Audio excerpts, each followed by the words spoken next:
Good morning. Good to have you with us on a busy Thursday. I'm Joe Fryer. Savannah Sellers is on assignment. We start with Hurricane Helene. It is picking up power, supercharging in the Gulf of Mexico after slamming Cancun with 80-mile-an-hour winds and torrential flooding. Now this major storm is heading north to Florida's Big Bend, and the Gulf Coast is already starting to feel the first effects of the hurricane. This thing is so big, with winds extending hundreds of miles from the hurricane center. Forecasters are actually issuing tropical storm warnings for places that usually just don't get them. Folks along the Panhandle and into Alabama are filling sandbags, bracing for a storm surge that could reach up to 20 feet in some areas. The potential for deadly flooding also has officers going through neighborhoods announcing mandatory evacuations ahead of Helene's arrival later tonight. And those who choose to stay behind, they are clearing out store shelves and stocking up on essentials like water and food that will last a long time after the storm hits. Even though FEMA has already set up staging points in the area, it could be several days before they're able to get to some of the worst affected areas and provide aid. We're covering the hurricane from all angles this morning. Meteorologist Angie Lassman has been tracking Helene and has the latest on what to expect. We also have Ben McMillan joining us this morning. He's a professional storm chaser who's on one of the barrier islands on Florida's Panhandle. But first, let's bring in NBC News correspondent Marissa Parra, who is in Tampa. Marissa, good morning. The very outer bands of the storm are starting to make landfall this morning. We know it's several hours before landfall, but describe what it's like there right now.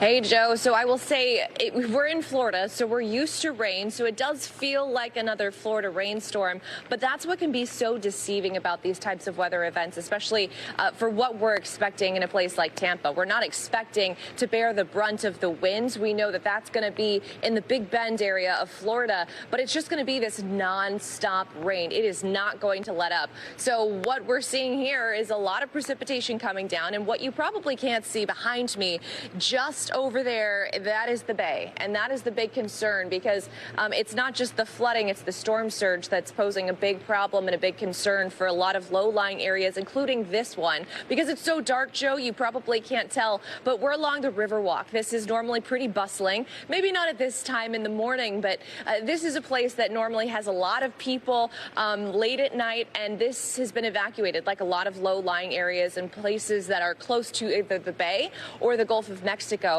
And so on the other side of the camera, also what you can't see because it's pretty dark, so we can't really show you.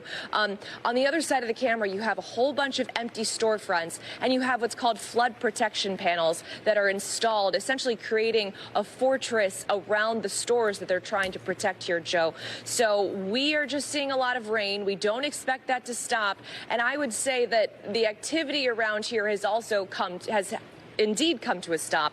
It is pretty much a ghost town. So I think people have made their decision whether or not to flee or to hunker down for Helene, because the outer bands are definitely here, Joe. So, I mean, Marissa, for a place like Tampa, the winds may not be the major issue, as you note. The storm surge and flooding are big concerns. What are you hearing from folks there?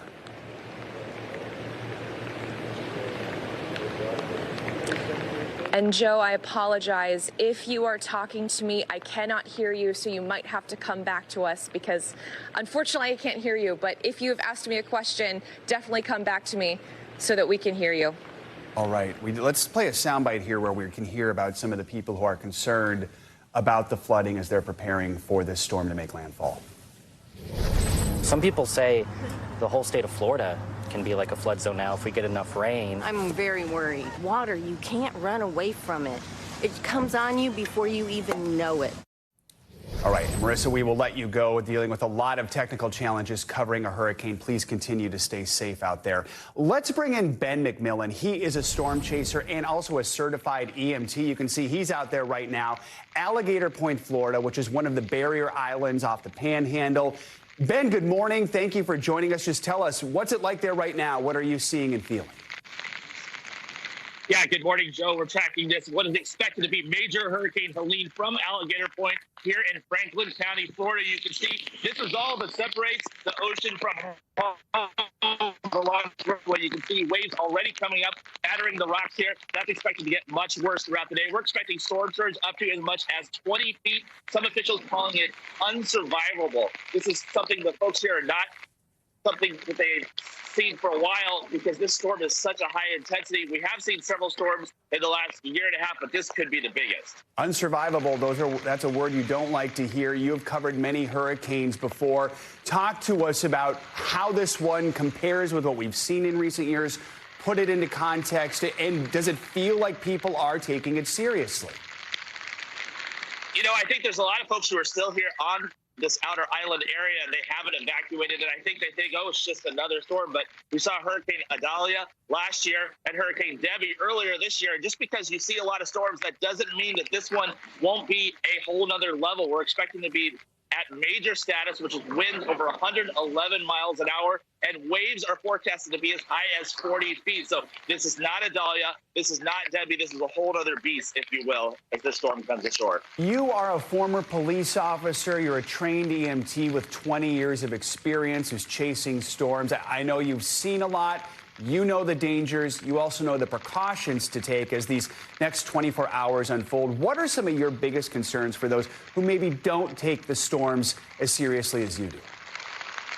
Well, you know, a lot of people tend to sometimes not stay connected, maybe not watch the media, but today is something that you really need to be aware of. You need to be watching folks like you in studio as you talk about exactly where this storm is going and know where you need to take action. Here in Franklin County, it's not just the low-lying areas. It's the entire county under that mandatory evacuation. You can see the rain battering me already coming down in large amounts here. We've had radar estimates over a foot of rainfall already, and the storms still have several hundred miles offshore. So you can tell this is going to be a very dangerous situation out here today in Florida. Ben, what are you keeping an eye on today? I mean, on a day like this, are you ready to move to wherever you need to move to, or are you going to plan to stay put where you are right now on the island?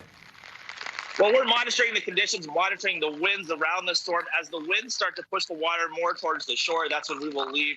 Still, when the storm is several miles offshore, we're trained professionals. We kind of know how to adapt our skill set to what's needed, but we don't recommend people do this. I've been doing this, as you mentioned, for 20 years. We want people to get inland now and stay safe so you don't have to deal with any of these issues. So important advice there. Ben McMillan, continue to stay safe. Thanks so much for joining us this morning. We really do appreciate it. Meteorologist Angie Lassman joins us now with our Morning News Now weather, everything you need to know about Helene's track. Angie, good morning. Good morning, Joe. You heard a little bit about what's going on with Helene right now, but let's kind of break down those minor details. We've got the winds coming up to 90 miles per hour with that last update. That's still a Category 1. It's moving northeast at 12 miles per hour. And you might be wondering, how is this going to become a major hurricane in such a short amount of time? We've got plenty of fuel across parts of the Gulf of Mexico. This is going to enter a very warm part of the Gulf of Mexico.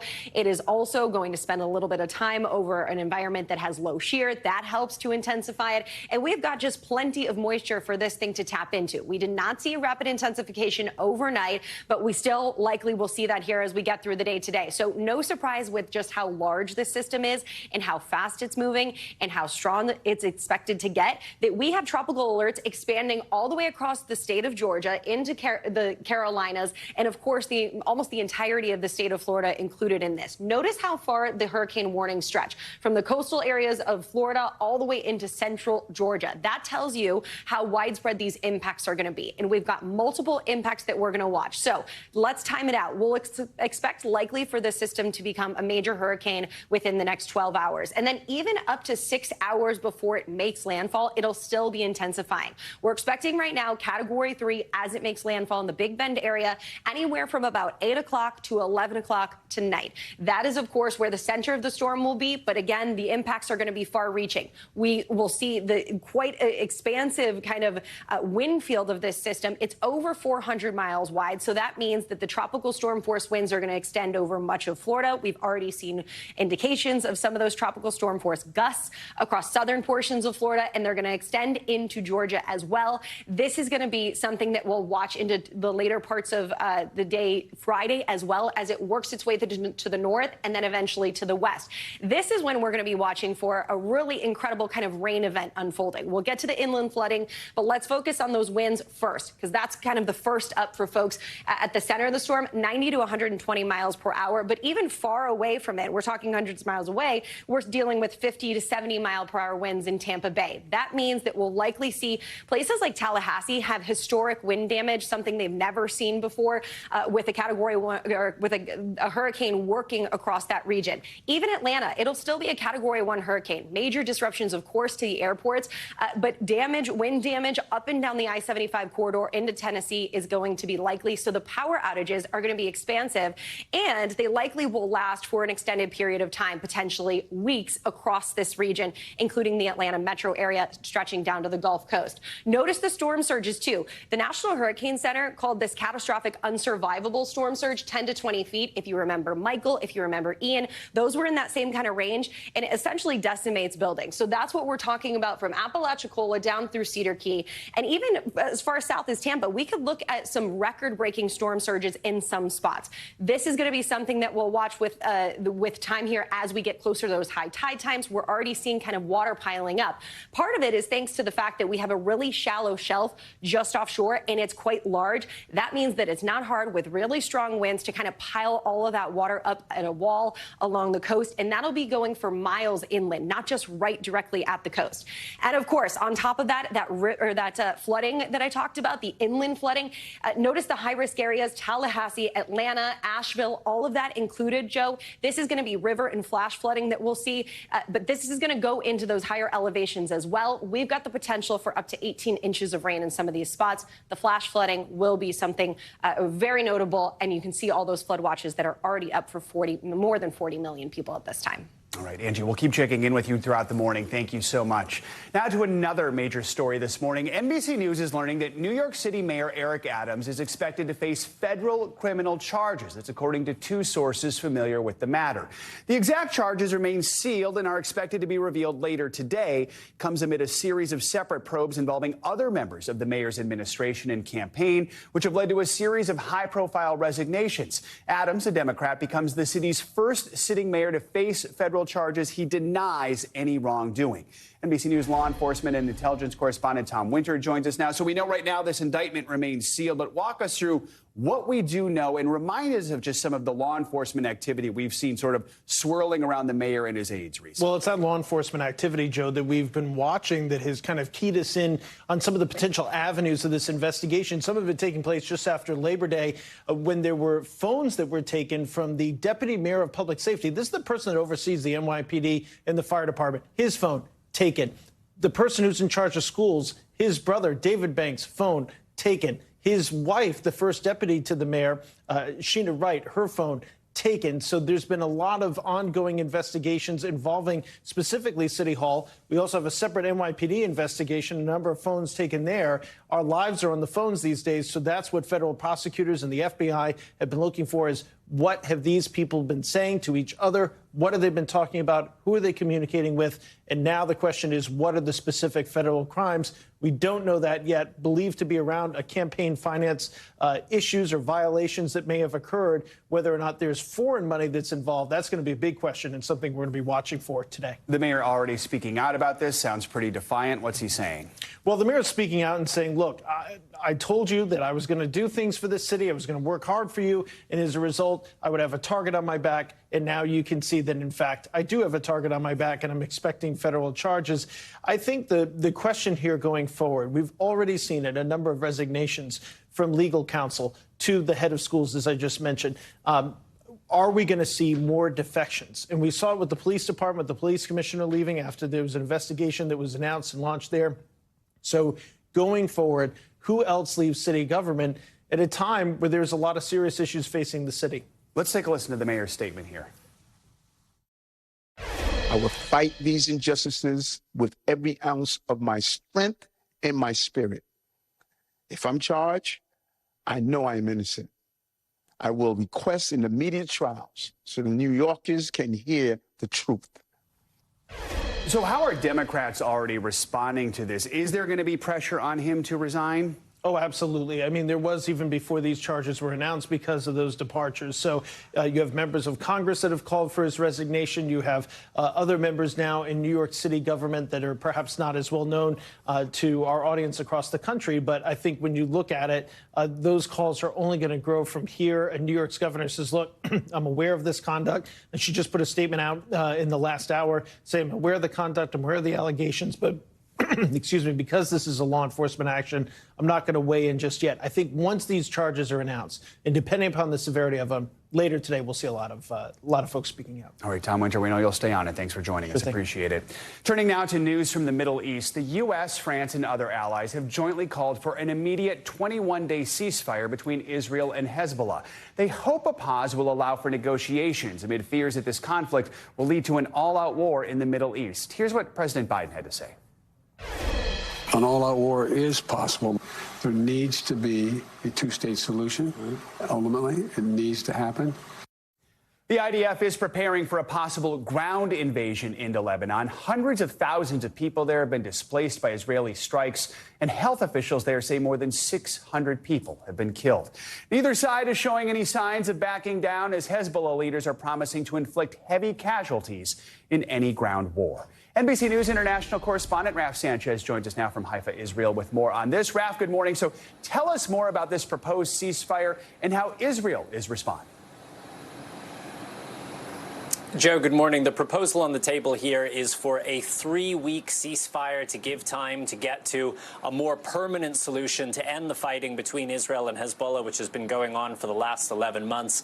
This proposal, spearheaded by the United States and France, it has the support of a number of Arab nations, a number of European nations, and it's the product of some pretty intense shuttle diplomacy by Secretary of State Antony Blinken and others at the UN General Assembly this week, when a lot of world leaders were all physically in the same place. The question, of course, is will it be accepted by both Israel and Hezbollah? Prime Minister Benjamin Netanyahu is, as we speak, on a flight to New York, to the United Nations, and he is indicating right now that he does not appear interested in a ceasefire. I want to read you just a little bit of a statement that his office issued a little while ago. He said, "The news about a ceasefire is incorrect. This is an American-French proposal to which the Prime Minister did not even respond. The Prime Minister instructed the IDF to continue the fighting with full force." And as you said, the Israeli military is now, for the first time, explicitly talking about launching a ground invasion into southern Lebanon. We have not heard from Hezbollah in terms of their openness to a potential ceasefire. But, Joe, there are very few countries that really have any leverage with the militant group. The government of Lebanon has basically no control over what they do.